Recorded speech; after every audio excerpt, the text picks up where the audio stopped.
एक तूफानी रात, बस स्टैंड की टूटे हुए शेड के नीचे सिमटी एक बेसहारा औरत। तभी एक गाड़ी रुकती है और विजय उस महिला के पास जाकर धीमे से कहता है, देखिए, ये जगह आपके लिए सुरक्षित नहीं है। मेरा घर पास ही है, आप चाहें तो रात भर वहाँ रुक सकती हैं। सुबह होते ही मैं आपको जहाँ जाना है छोड़ दूंगा। दोस्तों, क्या उस रात एक अजनबी पर भरोसा करना उस औरत की सबसे बड़ी भूल थी या उसकी किस्मत का सबसे हसीन तोहफा?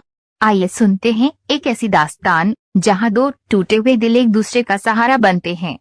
मुंबई की ऊंची इमारतों के बीच बना विजय का पेंट हाउस बेहद शानदार था, जहां से समुद्र की लहरों की आवाज साफ सुनाई देती थी।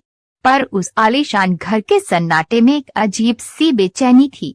विजय, जो बिजनेस की दुनिया का एक बड़ा नाम था और जिसकी एक हाथ से बाजार के बड़े बड़े सौदे तय होते थे, वो खुद को अंदर से बिल्कुल खाली महसूस करता था। 5 साल पहले एक एक्सीडेंट ने उसकी पत्नी शालिनी को उससे छीन लिया था। अब उसकी पूरी दुनिया उसकी 5 साल की बेटी माही के इर्द गिर्द सिमटी हुई थी। मई के दिन थे और माही के स्कूल में मदर्स डे की तैयारियां चल रही थी। विजय ने देखा कि माही खिड़की के पास गुमसुम बैठी अपनी माँ की तस्वीर को एकटक देख रही थी। उसकी नन्ही आंखों में आंसू थे। विजय ने पास जाकर उसे गोद में उठा लिया और उसके माथे को चूमते हुए पूछा, क्या हुआ मेरी जान? आज इतनी उदास क्यों बैठी हो? माही ने सिसकते हुए अपनी तोतली आवाज में पूछा, पापा, स्कूल में सब अपनी मम्मा के लिए कार्ड बना रहे हैं। मेरी मम्मा कहाँ है? क्या वह मुझसे प्यार नहीं करती जो मुझे अकेला छोड़ गई? विजय का सीना जैसे फट सा गया। उसने अपनी भराई आवाज को संभाला और एक झूठी मुस्कान के साथ कहा, नहीं बेटा, मम्मा तो बादलों के ऊपर से तुम्हें देख रही है। और देखो, तुम्हारे पास मैं हूँ ना। मैं ही तुम्हारी मम्मा हूँ और मैं ही तुम्हारा पापा। हम दोनों मिलकर सबसे प्यारा कार्ड बनाएंगे। विजय ने माही को बहला तो लिया, पर उस रात वह खुद शालिनी की याद में सो नहीं पाया। उसे एहसास हुआ कि कितनी भी दौलत और कामयाबी क्यों ना हो, वो अपनी बेटी को माँ की ममता कभी नहीं दे पाएगा। उसी रात शहर से दूर एक छोटे से कस्बे के एक पुराने घर में चीखने चिल्लाने की आवाजें आ रही थी। पूर्वी, जो एक बहुत ही सीधी और घरेलू लड़की थी, जमीन पर बैठी रो रही थी। 5 साल पहले उसकी शादी बड़े अरमानों के साथ धीरज से हुई थी, पर धीरज और उसकी माँ की आंखों में सिर्फ लालच भरा था। इतने सालों बाद भी जब पूर्वी माँ नहीं बन पाई, तो ससुराल वालों ने उसे ताने देना और प्रताड़ित करना शुरू कर दिया।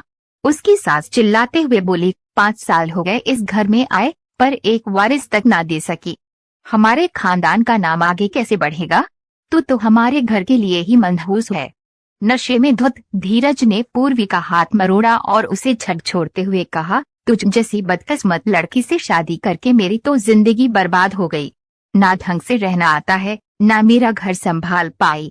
निकल यहाँ से बाहर। बहुत तेज बारिश हो रही थी और बिजली कड़क रही थी। धीरज ने बेरहमी से पूर्वी का हाथ पकड़ा और उसे घर के दरवाजे से बाहर धकेल दिया। पूर्वी का छोटा सा झोला कीचड़ में जा गिरा। उसने हाथ जोड़कर बहुत मिन्नतें की, धीरज जी, इतनी रात को इस तूफान में मैं कहाँ जाऊंगी? मुझे माफ कर दीजिए। पर दरवाजा जोर से बंद हो गया। पूर्वी ठंड से कांपती हुई उस अंधेरी सड़क पर अकेले चल पड़ी। उसके पास ना पैसे थे, ना सिर छिपाने की जगह। वो किसी तरह बस स्टैंड पहुंची और एक टूटे हुए शेड के नीचे सिमटकर बैठ गई। उसकी आंखों के आंसू बारिश की बूंदों में मिल रहे थे। उसे अंदाजा भी नहीं था कि ये भयानक रात उसके दुख का अंत होने वाली थी। तभी पानी की बौछारों को चीरती हुई एक कार की लाइट उस बस स्टैंड पर पड़ी। विजय अपनी बेटी के लिए दवाई लेने निकला था, क्योंकि माही को अचानक बुखार आ गया था। खाली सड़क पर एक महिला को इस हाल में देखकर विजय ने गाड़ी धीरे की। उसे महसूस हुआ कि सामने खड़ी औरत को मदद की बहुत जरूरत है। जिंदगी की राहें अब एक नया मोड़ लेने वाली थी। बारिश अब और भी तेज हो गई थी।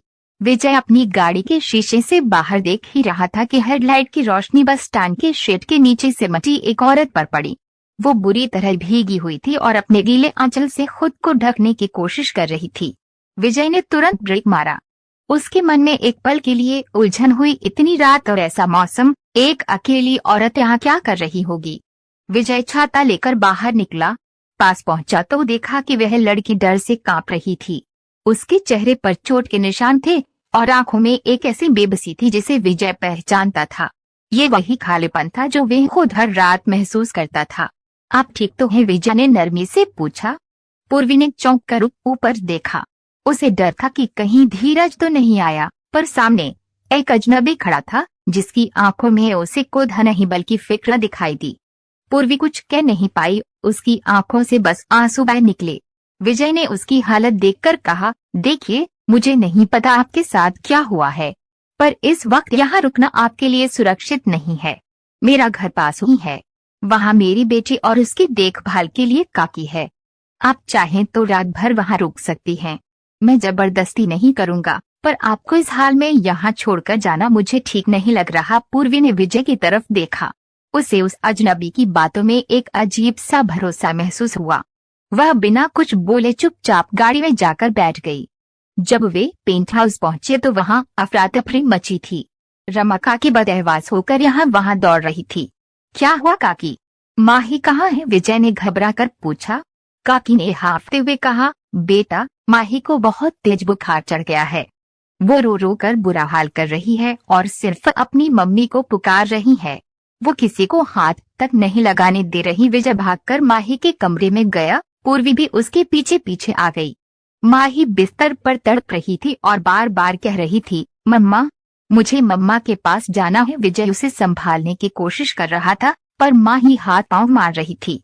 तभी पूर्वी ने धीरे से आगे बढ़कर माही के तपते माथे पर हाथ रखा। उसका स्पर्श इतना कोमल था कि माही एक पल के लिए ठिठक गई। पूर्वी ने उसे बड़ी ममता से अपनी गोद में समेटा और उसके कान में एक पुरानी लोरी गुनगुनाने लगी।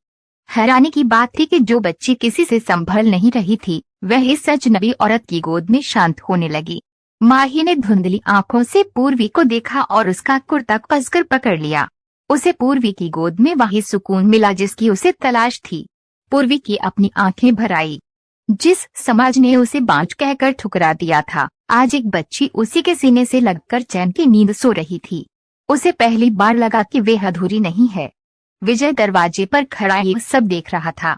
उसे यकीन नहीं हो रहा था कि जिस खालीपन को वह बरसों से दौलत और खिलौनों से भरने की कोशिश कर रहा था, उसे इस अनजान औरत ने चंद मिनटों में अपनी ममता से भर दिया। उस रात माही गहरी नींद सोई और पूर्वी पूरी रात उसका हाथ थामे वहीं बैठी रही। दिन धीरे धीरे अपनी लय में लौटने लगे। विजय का वो फ्लैट जो अब तक सिर्फ कीमती सामानों से भरा एक बड़ा कमरा लगता था, पूर्वी के आने से अब घर जैसा महसूस होने लगा था। अब वहाँ दीवारों की ठंडक नहीं बल्कि एक अपनापन था। रसोई से आते मसालों की खुशबू और घर के कोनों में सजे ताजे फूल बताने लगे थे कि यहाँ कोई है जो इस घर का ख्याल रख रहा है। विजय ने खुद में भी बदलाव महसूस किया। पहले वह ऑफिस के काम में इतना डूबा रहता था कि घर सिर्फ सोने आता था, पर अब शाम होते ही उसका मन घर भागने को करता। एक शाम जब वह लौटा तो बैल्कनी का नजारा देख वहीं रुक गया। पूर्वी एक साधारण सूती साड़ी पहने माही को अपने हाथ से खाना खिला रही थी और उसे चांद तारों की कहानियां सुना रही थी। पूर्वी के चेहरे पर जो सुकून था, वह विजय को अपनी बिजनेस की मीटिंग्स और ऊंची पार्टियों में कभी नहीं मिला। रात को जब माही सो गई तो पूर्वी विजय के लिए कॉफी लेकर आई। विजय ने देखा कि सोफे खाली होने के बावजूद पूर्वी नीचे बिछे कालीन के एक कोने पर सिमट कर बैठ गई। विजय मुस्कुराया और बोला, पूर्वी, तुम नीचे क्यों बैठ गई? यहाँ आओ, सोफे पर बैठो। पूर्वी ने संकोच से नजरें झुका ली। नहीं विजय जी, आदत की बात है। हम गांव वालों को जमीन पर बैठने में जो सुकून मिलता है वह इन ऊंची कुर्सियों पर कहाँ। ये बड़ी बड़ी चीजें हमें थोड़ा डराती हैं। विजय उसकी इस सादगी को देखता रह गया। उसने कॉफी का घूंट लिया और धीमी आवाज में पूछा, धीरज ने तुम्हें कभी समझने की कोशिश नहीं की? मेरा मतलब है, तुम जैसी हो वैसी ही बहुत खास हो। पूर्वी की आंखों में एक पल के लिए पुरानी कड़वाहट उभर आई। उसने लंबी सांस ली। शायद मेरी यही सादगी उनके लिए बोझ थी। उन्हें लगता था कि मुझे ढंग से बात करना नहीं आता, मैं उनके दोस्तों के सामने रहने लायक नहीं हूँ। उन्होंने हमेशा मेरी पढ़ाई देखी, कभी ये नहीं देखा कि मैं उनके घर को अपना बनाने की कितनी कोशिश कर रही थी। विजय ने बड़ी संजीदगी से कहा, पढ़ाई का मतलब सिर्फ डिग्रियां नहीं होता पूर्वी। जो ममता तुम माही को दे रही हो और जिस तरह तुम चीजों को समझती हो, वो किसी किताब में नहीं सिखाया जाता। मैंने बहुत से पढ़े लिखे लोग देखे हैं जो अंदर से बिल्कुल खाली हैं। तुम अनपढ़ नहीं हो, तुम तो एक ऐसी किताब हो जिसे समझने के लिए दिल चाहिए। विजय की इन बातों ने पूर्वी के दिल की किसी कोने को सहला दिया। पहली बार किसी ने उसे वह सम्मान दिया था जिसकी वे हकदार थी। उस रात कॉफी की भाप के बीच दोनों के बीच एक अनकहा सा रिश्ता जुड़ गया। विजय को अब पूर्वी की हर छोटी बात अच्छी लगने लगी थी, जैसे उसका सुबह उठकर पौधों को पानी देना या माही केंद्रों को प्यार से झेलना। विजय अब अक्सर आते हुए पूर्वी के लिए कुछ ना कुछ लाता, कभी उसकी पसंद की साड़ी तो कभी कोई छोटी सी चीज। एक दिन उसने पूर्वी को एक छोटा सा डिब्बा दिया जिसमें चांदी की पायल पाजेब थी। पूर्वी ने जब उसे देखा तो उसकी आंखें भर आई। ये मेरे लिए? उसने हैरानी से पूछा। विजय उसके थोड़ा करीब आया और बोला, तुम्हारे चलने की आहट इस घर की खामोशी को तोड़ देती है। मैं चाहता हूँ कि जब तुम चलो तो ये संगीत हमेशा गूंजता रहे। पूर्वी को पहली बार महसूस हुआ कि वे किसी के लिए खास है। धीरज के घर में उसे सिर्फ तिरस्कार मिला था, पर यहाँ विजय की आंखों में उसके लिए इज्जत और एक गहरा खिंचाव था। ये रिश्ता किसी जल्दबाजी में नहीं बल्कि भरोसे की बुनियाद पर धीरे धीरे पनप रहा था। पूर्वी, जो अब तक दुनिया से डरी हुई थी, अब विजय के साथ खुद को सुरक्षित महसूस करने लगी थी। पूर्वी के आने से विजय के घर का माहौल पूरी तरह बदल गया था। माही अब पहले जैसी गुमसुम नहीं रहती थी। वह स्कूल से आते ही सीधे पूर्वी के पास भागती और उससे चिपक जाती। एक दोपहर माही ने अपना बैग सोफे पर फेंका और एक ड्राइंग शीट लेकर पूर्वी के पास आई। उसने गर्व से कहा, पूर्वी माँ, आज स्कूल में टीचर ने मेरी फैमिली बनाने को कहा था। देखो, मैंने आपकी और पापा की फोटो बनाई है। माँ शब्द सुनते ही पूर्वी जैसे अपनी जगह पर जम गई। उसके कानों में ये शब्द किसी ठंडी फुहार की तरह लगा। उसने कांपते हाथों से माही को करीब खींचा और धीमे से पूछा, पर माही बेटा, तुम्हारी असली मम्मी तो वह सुंदर परी है ना जो फोटो में है? माही दौड़कर अपनी पुरानी एल्बम ले आई और अपनी माँ की तस्वीर दिखाते हुए बड़े भोलेपन से बोली, पापा कहते हैं मम्मा भगवान जी के पास चली गई, पर उन्होंने मुझे अकेला नहीं छोड़ा। उन्होंने आपको भेज दिया। देखो, आपकी आंखें बिल्कुल मम्मा जैसी हैं। जब आप मुझे गले लगाती हो तो मुझे वही वाली खुशबू आती है जो मम्मा की फोटो से आती है। आप मेरी नई मम्मा हो। पूर्वी ने माही को कसकर सीने से लगा लिया और उसकी आंखों से आंसू निकल पड़े। जिस समाज और ससुराल ने उसे बांझ कहकर घर से बाहर कर दिया था, आज इस छोटी सी बच्ची ने उसे दुनिया की सबसे बड़ी खुशी दे दी थी। पूर्वी के वे पुराने जख्म जो धीरज की कड़वाहट से मिले थे, अब धीरे धीरे भरने लगे थे। अब वे उस घर में सिर्फ एक बेसहारा औरत नहीं थी, बल्कि उस घर की जान बन गई थी। लेकिन इस सुकून के बीच बाहर की दुनिया अपनी जुबान खोलने लगी थी। विजय के पड़ोसियों और उसकी सोसाइटी में कानाफूसी शुरू हो गई थी। लोग दबी जुबान में बातें करने लगे थे कि एक कितने बड़े बिजनेसमैन के घर में यह साधारण सी औरत किस हक से रह रही है। एक शाम जब विजय और पूर्वी माही के साथ नीचे पार्क में टहल रहे थे, तो सोसाइटी की कुछ महिलाओं ने उन्हें घेर लिया। उनमें से एक मिसेज खन्ना ने थोड़ा तनज कसते हुए पूछा, विजय जी, बुरा ना माने तो एक बात पूछें, ये लड़की कौन है? हमने सुना है ये आजकल आपके घर में ही रहती है। देखिए, ये एक शरीफों की सोसाइटी है, यहाँ रहने के कुछ तौर तरीके होते हैं। किसी अनजान को इस तरह घर में रखना थोड़ा अजीब लगता है। पूर्वी को लगा जैसे उसका अपमान सरेआम हो रहा हो। उसकी नजरें झुक गई और उसने अपना हाथ पीछे खींचना चाहा, पर तभी विजय ने उसका हाथ मजबूती से पकड़ लिया। विजय की पकड़ में एक ऐसा भरोसा था जो पूर्वी के लिए बिल्कुल नया था। विजय ने बेहद शांत लेकिन सख्त लहजे में कहा, मिसेज खन्ना, पूर्वी इस घर में किसी हैसियत से नहीं बल्कि इस घर की जरूरत बनकर रहती है। मेरी बेटी आज जो मुस्कुरा रही है वो इन्हीं की वजह से है। रही बात रिश्ते की, तो हर रिश्ता कागज पर दर्ज नहीं होता। अगर मेरे घर के फैसलों से सोसाइटी को परेशानी है तो शायद आप लोगों को अपनी सोच बदलने की जरूरत है। पूर्वी यहाँ पूरे सम्मान के साथ रहेगी और जो कोई भी उन पर उंगली उठाएगा उसे पहले मुझसे बात करनी होगी। विजय की इस बात ने पूर्वी के दिल में उसके लिए इज्जत और बढ़ा दी। उसे पहली बार महसूस हुआ कि कोई है जो उसके सम्मान के लिए पूरी दुनिया से टकरा सकता है। उस रात जब चारों तरफ सन्नाटा था, विजय और पूर्वी की नजरें मिली। उन आंखों में अब सिर्फ एहसान नहीं था, बल्कि एक ऐसा गहरा लगाव था जिसे शब्दों की जरूरत नहीं थी। एक दोपहर जब विजय ऑफिस से जल्दी आ गया था और माही के साथ ड्राइंग रूम में बैठा था, अचानक दरवाजे पर जोर जोर से दस्तक हुई। जैसे ही दरवाजा खुला, सामने धीरज खड़ा था।